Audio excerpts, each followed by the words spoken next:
This is pretty much your childhood. This and Tomb Raider, basically, and See? some of the old wrestling games back in the day. I never owned a PS1. I was an N64. What? I owned an N64, so I never got exposed to Crash. Seriously, you never owned a PS1? A PS1, no. PS2, I was all over the PS2, but PS1, no, I missed out. Oh man. But I am familiar with Crash, though. I've never, I didn't play it at a young age. That's kind of crazy. Yeah. Like, Crash was like what Mario status, pretty much. And I remember in like the late 1990s and early 2000s, he was like, Sony was officially making him like PlayStation's official mascot. Yeah, that's what he was at one point. Yeah, and then Activision scooped him up and just kind of like sat on the IP forever.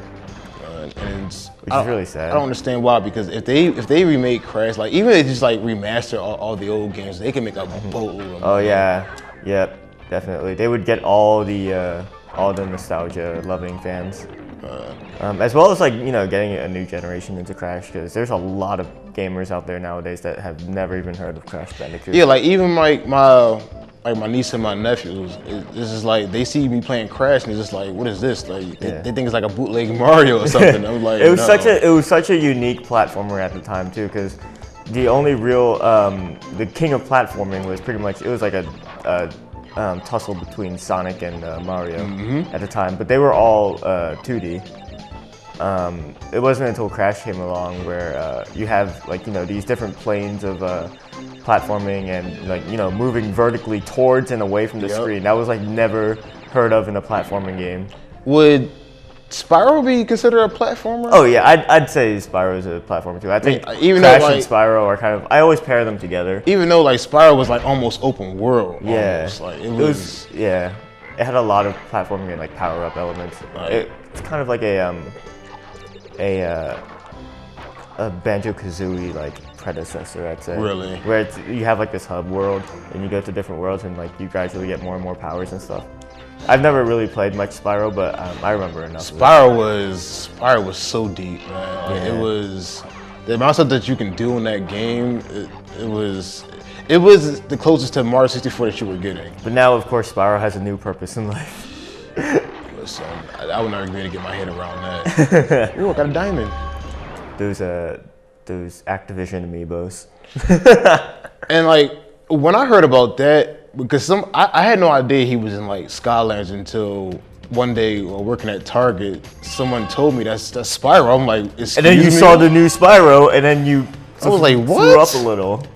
Man, I couldn't believe what the hell I was looking at, man. I'm stuck in this little dancing animation. I got a gym. Oh, and another thing, yeah, Crash had such personality. He did. Like, he had such a great personality.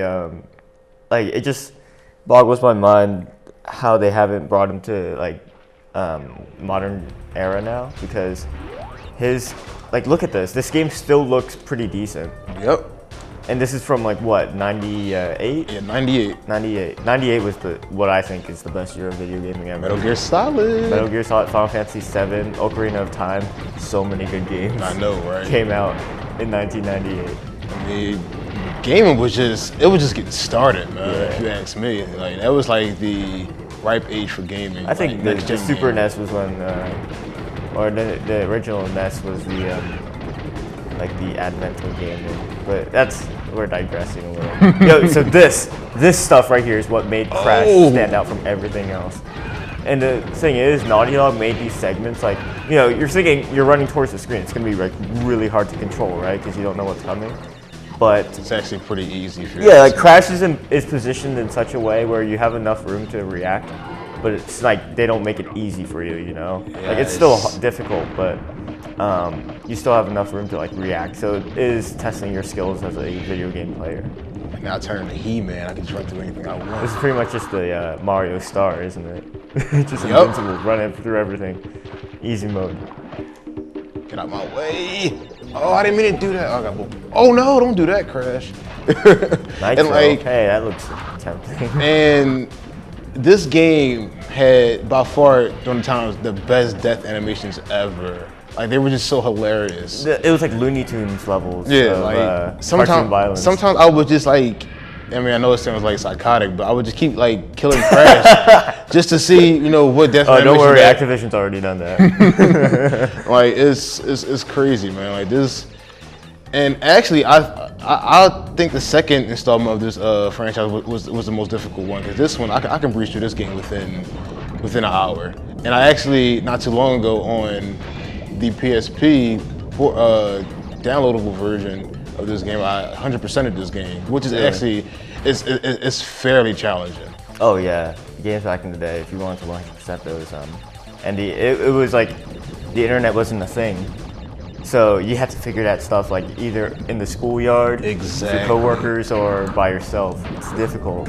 And people forget that like during the 64 and PS2 days, even like the PS2 days, it was just like the internet was just almighty, man. Like Yep. Game facts every day. Game winners. Oh my gosh, I'm not even sure if that exists anymore. I only go on Game Facts for the daily polls now. like I used to buy those little magazine things where you used to have all the cheat codes in them and stuff. Yep. I remember those like giant, like those like novel-like books with just cheats of codes. That's how I got the most out of GoldenEye 64. GoldenEye, man. Just Donkey Kong mode all day, every day. See that's the game I never played Donkey Kong before, which is pretty crazy. It's another throwback there, so we'll need.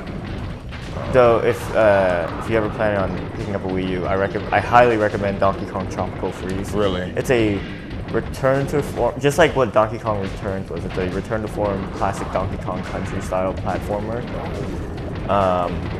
Great art style. Every level, literally every level is memorable. It's phenomenal. It's a phenomenal game. If it wasn't for Bayonetta 2, I'd say that's one like the best game of 2014. Really? Yeah. Like, with this, like even just down to like just the design of this game, like it's, for the time, this was so colorful and creative. Yeah, man. they really made use of the PS1 well, the hardware. This was a game that even when my PS2 came out, I still didn't mind popping it in from time to time. This looked better than Metal Gear Solid. True, I'll give you that. I'd say yeah, because Metal Gear Solid had Metal Gear Solid was ambitious. Like it just. I only say that though because it's the nature of the art style. Because Crash and Crash has like such expressive faces and like big eyes and a huge mouth. Whereas in Metal Gear Solid, no one had a face at all. It was just like kind of a murky mess. No one had eyes. Yeah. It was just like kind of a shadowy, murky, like someone just threw paint on your face and that's a face. And now I am playing with Crash's little sister Coco, which is one of the biggest features of this game, that you can play as his sister, and she used to have the missions where like she can use vehicles or like her pet tiger right now. I think she was the original animal girl with overalls and ponytail, because there's two other characters that I can think of that have this exact same like getup, and that would be Tiny Kong from Donkey Kong 64, and Banjo-Kazooie's little sister, Tootie. Yeah, Banjo's little sister had this pretty much this same getup too, and so like you can see the legacy of Crash over the years. Yeah, I think it's great. And I heard a rumor that Banjo-Kazooie is supposed to be coming to Smash Brothers. Smash Bros. No. I mean, he could, maybe, but not really, because he's owned, the IP's owned by Activision. Really? Nintendo's doing this thing where they're having a character ballot for future DLC characters in Smash, which is pretty cool. Of course, I voted for Bayonetta. Need to get Solid Snake back in there, man. Yeah. But it's gonna be a lot difficult because the thing about that was because the creator of Smash Bros, Masahiro Sakurai, is like huge BFFs with Kojima. so Kojima's son was like, hey, he was playing Smash Bros on N64 and he was like, hey Dad, is your character in this? And Kojima was like, no, but I can try to pull some strings. And then he talked to Sakurai to get him into Melee. But when he asked him, they were already too far in development of Melee to put him in. Crazy, man. So Sakurai was just like, I'll put him in Brawl, man. Don't worry, I got you. And they did it. And it was amazing. Crazy, man. Yeah. And that's the only Smash Bros. I haven't played. which is crazy. Being as though I'm a huge Metal Gear fan. Yeah. Okay. I hate this level. I remember so the much. E3 announcement though. People were going nuts about it. Underwater levels that are good, no such thing. Well, yeah, I hate this level the most because it's just like usually Crash is very fast paced and now It's kind of like it a slows it momentum down, killer, man. yeah. I used to die so, like now it's always that situation where you played a game as a little kid and it was so difficult, but now I move through these games with so much ease. I mean, and clearly, I mean, I was younger and everything was so much harder when we were younger because you just didn't have a great grasp over everything. But Of course. it's just still to this day, like it's still amazing how fun these games are to play. I think when it comes to platformers and underwater levels, I think the game that does it best is honestly Donkey Kong Country, because the movement speed while you're swimming, it's still like pretty much identical to your running speed on land, but also you get the swordfish, which moves absurdly fast underwater. I forget its name. I think it's like Ungard or something that has to do with swords, because it's a swordfish. But yeah, so like this is similar to Ungard. So right here you have a Donkey Kong Country throwback right here. It's awesome. Can I shoot missiles? Oh my gosh. How have I never played this game? Why am I? I'm gonna go home right now. And it's crazy to think that these games were once $49.99. Yeah, right. Well, it's worth it. Yeah, it is. This is worth it more than a lot of AAA games. As a little nowadays. kid, I mean, to who it was marketed to, like a kid can get lost in a game like this. If you were a kid in 1998, you were the happiest kid ever. Yes, and granted, I had to beg my mom and sister to buy me this. Like it was, oh no, don't do that. And like, I first got my first console. My first console was a PS when I got it in '98, and my mom got me an absurd amount of games for it at once. I had this. I had all the Tomb Raiders, and what else did I have? And for some reason, she got me an absurd amount of demos too. But All those demo discs. I know. And this game just had me so consumed because it's just, I don't know, you get lost in it. The and thing it's about colorful. Crash is it filled a certain niche in the platforming genre when it came out, because as soon as Super Mario 64 released, you wouldn't see another 2D platforming Mario until the Game Boy Advance. So, you had to have something to fill the niche of 2D platformer, and Crash was that game. Even though there are 3D platforming elements to Crash, like when you're running on the Z-axis of the screen. Yep. But things like this, you wouldn't see this out of Mario again for a while. So it was great for Naughty Dog to kind of bring the genre back to its roots. Even though it was evolving, it's nice to have it come back to its roots because it didn't need to evolve. It did not. It did not. It was already a mastered genre by the time the Super NES came out. I'm a perfectionist on players. You see me trying to get all these crazy. No, it's all good, man. To get the gem at the. Oh, I missed the crate. Oh, that sucks. Nope. Reset the console. Oh man. Throw away your disc. Starting over. If I was at home right now, I'd have probably threw my controller. Man. Get on eBay. Order that new Crash 3 PS1 game. And what's crazy about all these games now is that they're victim to the eBay generation, so you can't get these anywhere for the low. Nope. You have to get these. Nowhere. I mean, granted, I got mine.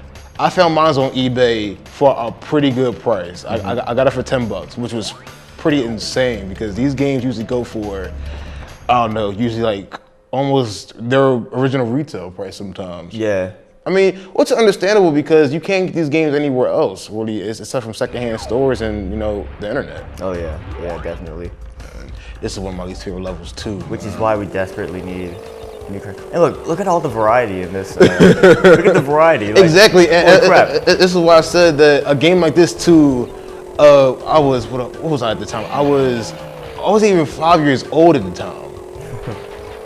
And this was just consuming. I would get stuck on these levels, man, so much.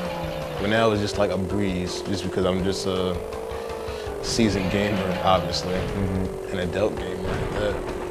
But still, this is like, oh gosh, masterpiece, I want to say.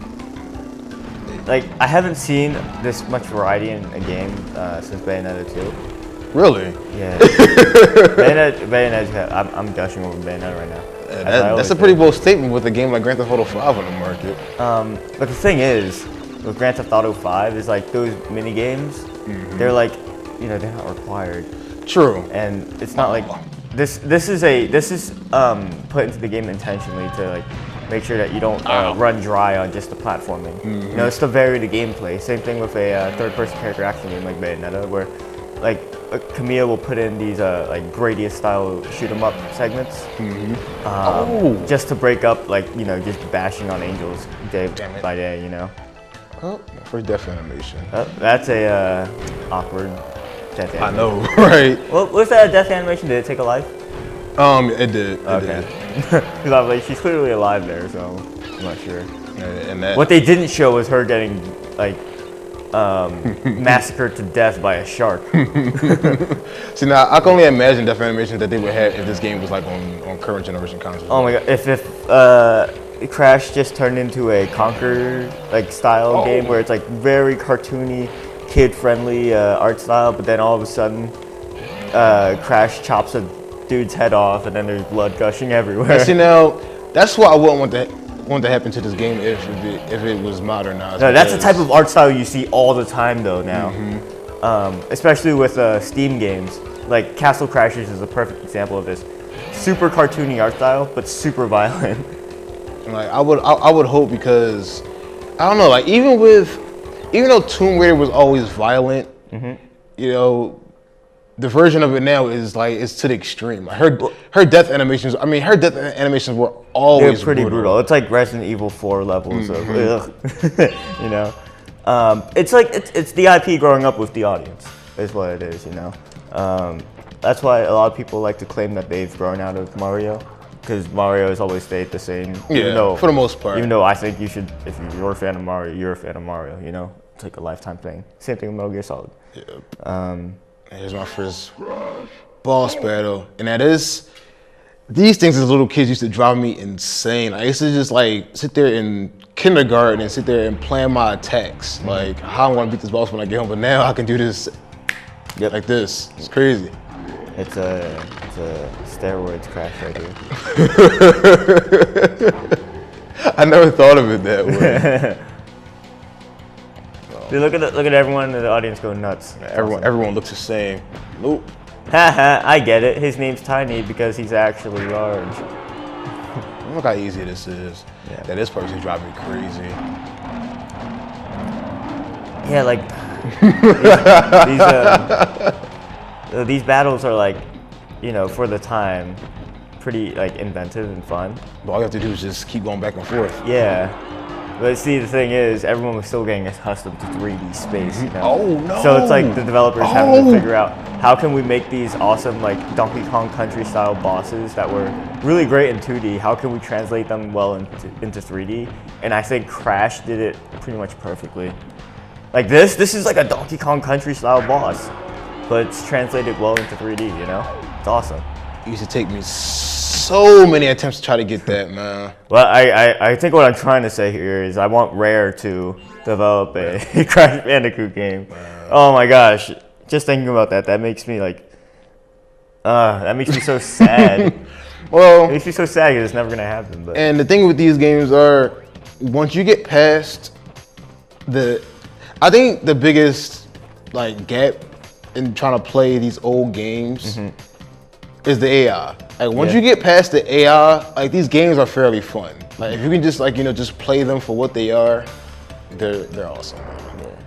And so how many worlds are there in total in this? 5. So they're a total of 5 with 5 levels in each. So a total of 25. And then if you really want to put it that way, there's 30 because you have the boss battles also. The PS1 was also the advent of good voice acting in video games. Like, of course, you have Resident Evil 1, which had hilariously so bad that it was good voice acting, but then Metal Gear Solid was the one that really, like, kind of took it seriously and was like, all right, we need to make the presentation, like, blow people's socks off. Yeah. And Crash did a great job at this as well, because all the voices are so, like, it's just so perfect for the characters they're trying to portray, Even though Crash, legit never really talks. He never really talks, but he does have like, you know, he does Yelp and stuff, right? Yep. Yeah. So I think which is crazy because like think about all the platforms back in the day. What protagonists really like talk? Yeah, no protagonist really had a personality. I mean, Spyro was probably the only one. I think probably it wasn't until like Mega Man X when you had the protagonist really like talking and asserting himself, showing some type of humanity, you know, and interacting with other characters. But Crash, I think, took it to a whole nother level. Even though he doesn't really talk, I think that was totally intentional to put so that the player can put themselves into Crash's shoes. Oh, he said, yes, I got him. That's awesome, dude. See, now you don't understand. Like this race used to have me pulling out the little hairs I had as a little kid. Man. But I don't know, man. I just want another Crash Bandicoot game, man. Even if like I will buy a PS4 just for Crash Bandicoot. I remember there was a rumor circulating. I think it was debunked, but there's a rumor circulating somewhere that Sony was trying to buy back the Crash IP from Activision. Man, we can only cross our fingers, man. We can only cross our fingers.